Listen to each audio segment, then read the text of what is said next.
Russia কেন চাইছে না ভারত ব্রহ্মস মিসাইল বিক্রি করুক? কারণ শুনে অবাক হবেন। ব্রহ্মস-1 হলো সুপারসনিক মিসাইল, যা শব্দ থেকে দ্রুতগতি সম্পূর্ণ। এটি আমরা অপারেশন সিন্ধুতে ব্যবহার করেছি। কিন্তু ব্রহ্মস-2 হাইপারসনিক সুপারসনিকের চেয়ে 2.5 গুণ বেশি দ্রুত আর 3 গুণ বেশি রেঞ্জ। এটি ভারত ও রাশিয়ার যৌথ উদ্যোগে তৈরি, কিন্তু এখনো পর্যন্ত হাইপারসনিক মিসাইল ছিল আমেরিকা ও চীনের কাছে। কিন্তু এখন সেই তালিকায় যুক্ত হয়েছে ভারত ও রাশিয়া।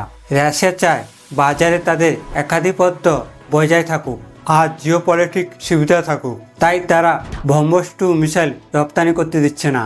তবে ব্রহ্মস-1 বিক্রির জন্য প্রস্তুত। প্রথম চুক্তি হয়েছে ফিলিপিনের সাথে $335 মিলিয়ন।